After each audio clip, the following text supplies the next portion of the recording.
Hey, what's up, folks? JayborinoPlays here. If you recall, a few months ago, right around the time Whispers of Oblivion was released, I was playing through a custom campaign by Terran called Hand of Humanity. Now, Terran has returned to work on Hand of Humanity.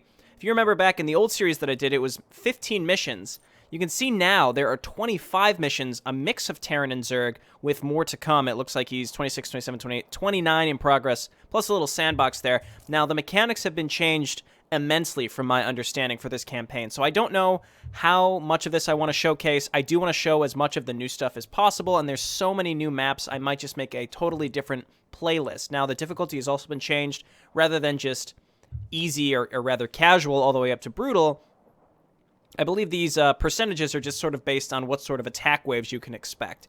So I'm just going to leave it at normal for right now as we go in and see what's changed. Now, instinctively, I kind of want to go right into the first Zerg mission to see what it is, but frankly, I think I'm just going to go and replay Mission 1 just to see what's changed, because from my understanding, this has been hugely overhauled. Now, if you do recall the original playthrough of this, many of the common criticisms were, well, the attack waves are basically just Marine Medic. Every map, well, not every map, but most maps were just kill everything, sweep the map kind of thing. So hopefully we'll see some big changes here. Well, I can already tell you, first off, we start with a command center. We don't have to build one. We have more starting units, and we have totally new units here, MGVs. So, game mechanics. Supply requirements are removed from all units. That's awesome. Vespene gas and Vespene requirements removed, so it's just minerals. All technology requirements for all units and buildings removed. For example, as Terran, you can build battle cruisers as early as you can build Marines. Workers gather 4 minerals in 3 seconds. So the economy has been totally overhauled. Totally overhauled. Mineral fields have less, so we might have to be looking for expansion sooner.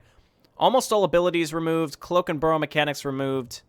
The speed has been across the board set to 225 for all units. No armor. All units are slightly modified. Okay, so with 0 armor on everything, that makes me think things that attack quickly are going to be the most important for us. Interesting. So if you look at these mercenary marines, first off, they clump up real close together. That's different than normal marines. 12 damage, 100 health. These MGVs attack very fast with very low damage, but when we're in a world where nothing really where armor doesn't matter, attacking fast, I think, with low damage is exactly what we want, especially for, you know, we get a lot of these MGVs. So it looks like the APC has been replaced. When I was downloading this, I actually was checking on the changes page, and it looked like APCs he found were a little too strong and unbalanced, so he just removed them and added these MGVs. I'm very curious to see how this goes. So Max Green still has his Toss Shredder grenade, QWER, all of our hotkeys. I did notice that on the loading screen for the mission launcher, it said most abilities and hotkeys are going to be QWER. I actually like that. It'll take a little bit of time to get used to, but that's pretty neat. Oh, we can build mules. Huh, so we don't call them down. Do we call them down? No, we build them. Okay, so the orbital command gives us the scanner sweep and call down. And then Planetary Fortress, of course. Well, let's go ahead and get the orbital command. We don't need supply call down. Wow, look at all this. Wow. Okay, we have so much stuff here. Can we just make, like, just straight up make battle cruisers on the first mission? Because it seems like half of this stuff hasn't been introduced yet. So maybe that's one small thing, is if you haven't introduced all the units yet, maybe you need to make it such that... Well, wait, no, let's just make mules. They're 50. And they don't expire? This doesn't seem right. How much do these return? I'm trying to keep an eye on this. Okay, yeah, that seemed like more than normal. I mean, a few things popped in at once. So we have scanner sweep rather than supply call down because there is no supply anymore. This is very, very different. Cannon turret, disruptor. See, I didn't think we would have that yet. Let's go ahead and toss a grenade. Okay, well, first things first, let's get a barracks so that we can make... are these all grid? I think these are all grid hotkeys now, so that we can make medics. So everything is defaulted to grid hotkeys, which I like. It just takes some time to get used to, because I'm not used to using grid hotkeys. But I'm just gonna build, like, particularly mules, and let's just get a little bit of everything here. So mechanical defensive structure, flamethrower turret, laser turret. I don't know what half these turrets are. That looked like it had a really small range, but I may have been incorrect. This is very, very different. Very, very different. Huge overhaul to this campaign, so I'm glad I'm taking the time to check this all out. Command center, sentry guns, sure.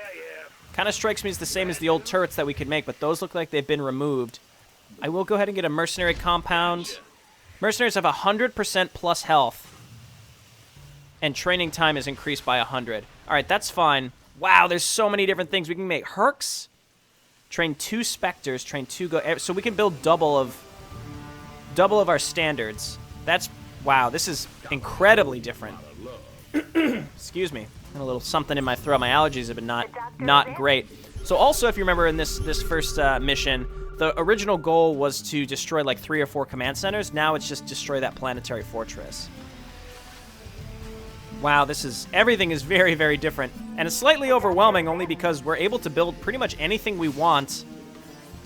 Pretty much anything we want as early as we want. So this laser turret. Ah, okay. I see now. Stop. Don't attack. Wow, those sentry guns are huge and awesome looking. Let's go ahead and make, what do we make? What was this other one we're making? We're making a cannon turret. So our defensive structures are hugely increased, or our defensive options are hugely increased. These cannon turrets take forever. So I could just get like a mercenary battlecruiser just straight away. And I may just do that, because sure, why not? Max Green is fine. Go ahead and throw your grenade.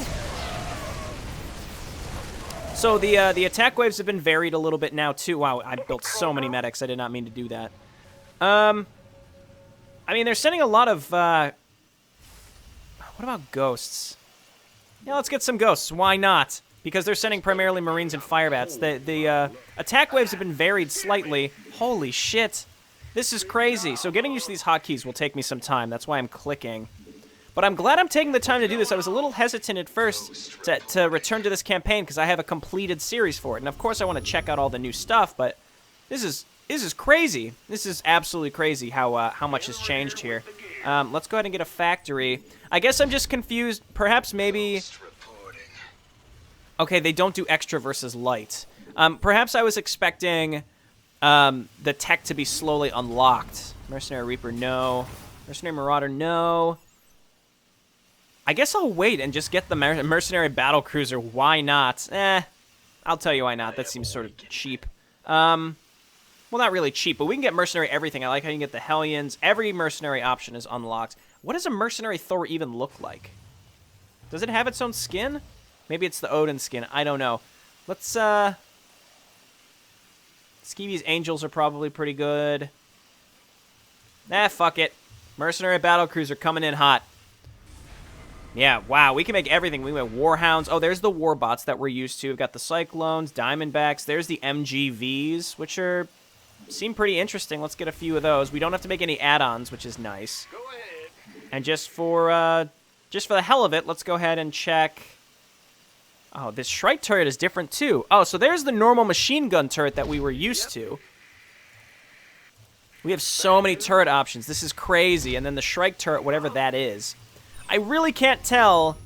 I really can't tell if these mules are more beneficial than normal. I'm trying to keep track of like when we get a mineral return, but it's very, very hard to tell. So one thing we're pretty used to are these pretty large attack waves of mostly infantry attacks that are coming at us right now. But I think with this, this. Oh no, I thought that was the flame turret. It's not. It's a laser turret. I would say the flame turrets don't feel quite worthwhile to me. Because they can't quite hit the Marines.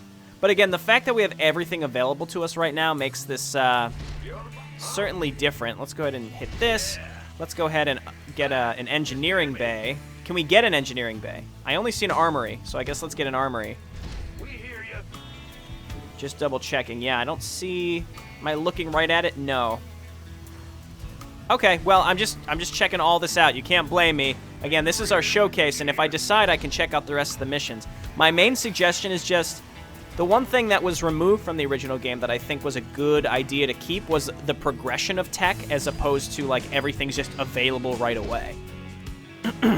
It's different. It's different than what I would have expected. We can get a few of these warbots because that's what we're used to using in the past. Max Green, we're gonna leave you at home. I really don't want to risk losing you. We'll leave a medic with you, too. Or 2 medics, rather. What's the range on these? 6. 6. We can't load anything into the Shrike turret, or into the bunker Shrike turret. Well, there's our mercenary battlecruiser. Can we make... I think we can make as many as we want. What I could do, like, is exclusively make mercenary compounds. And just build things just out of the mercenary compounds. Obviously, they'll cost more. But it's crazy. Liberators. Oh, it's a oh, no. We can make a Liberator and a... What is a Cerberus? They say all these different things. Might as well check all these out now. This is our opportunity. And even if we decide to continue this this series later, we'll have an opportunity to check all this out in the future. Wow, this is so different than the original iteration. It's crazy. Okay, so combat shields, juggernaut plating. Let's just see if looks like Marines have increased range. Let's just see if our defensive emplacements can handle this themselves. It seems like so. Combat shields, juggernaut plating we're used to. That's, well, firebats, hellbats, hercs, and marauders. Haywire missiles, attack period of all Terran missile weapons. Wow, so that's all Banshee, Cyclones, Goliaths, Liberators, Marauders. Wow. Improved defenses seems great. Just the increased life. It reduces attack period of all Terran beam weapons. Wow, this is crazy. This is crazy how different this is. Okay, well, what does this Cerberus do? Just a straight up plasma beam. It looks cool. It looks like a Liberator. I'm curious to know if the Liberators that we can make here function like Liberators that we're used to. So what he was mentioning was that pretty much every unit is slightly different. So we have to make everything. You also notice how everything moves at the exact same speed. It's a little jarring to see this battlecruiser move like a fucking speedster. Okay, well, I'm not sure what I'm doing with the ghosts here. I thought maybe they would allow me to, you know, have more versus light, but I guess not. We're probably gonna be able to smash through this stuff. Again, we have a battlecruiser. Oh my god, that Cerberus attack is awesome looking. That is cool. I'd like to just make just a boatload of those. Yes, the sandbags count as enemies, so I don't have to A-click them. They just instantly die. All right, let's get in there. Now, I thought Terranator had mentioned that sandbags were buildable. Oh, they are! Oh, the sandbags are buildable. So, it was a running joke in my original playthrough that I thought sandbags were cool. Oh, well, I did bring max screen. Sandbags were awesome when I started, and then they started path blocking the shit out of me, so I started not liking sandbags quite as much. So it's kind of funny that now they're just buildable. One thing I've noticed is your units clump up a lot more in this iteration, so you gotta be careful. That planetary fortress was just gonna bomb through my stuff. Wow, this is very interesting. Now, again, I think the fact that my entire tech tree is available right away is maybe something that needs to be reviewed. That is a lot of firebats. Just grenade those. Cool. And planetary fortress gone. Kill those sandbags. Mission completed. An interesting first mission, I will say. You know, things are certainly different with this campaign, and I'm willing to give this more of a shot, especially because I want to try out the Zerg missions. I don't know if I'm going to do every single new mission, but you can consider this a showcase. Kind of like an afterthought showcase series. I'll probably do 2, 3, maybe 4 days worth of showcasing because I do want to check out the Zerg missions. And maybe off camera I'll try out some of the other Terran missions just to see what's different. And again, the biggest thing is this idea that our entire tech tree is available. I think it'd be a good idea to introduce them. Now, this campaign is still a work in progress. It was fully released, but instead of making a separate campaign, Terranator has decided to come back and modify big things in this campaign, and I really am liking what I'm seeing. But again, if I could just suggest introducing the tech tree slowly, it looks like there's going to be 29 missions. That's crazy. You have plenty of time to slowly introduce the tech trees, even with all of these new units that are introduced. I don't know. Again, what do I know? Well, a lot. I've played like 40 custom campaigns. I have a good idea for how these things tend to work, but, you know, I am just one man with one opinion, so, you know, take it with a grain of salt. If you think that you know, let me know what your feedback is in the comments. Do you think that the tech tree should be available? You know, gut reaction, no. But who knows? Maybe someone could make a case for it. Anyway, this has been JayborinoPlays. Thanks so much for watching. I'll see you next time. Bye now.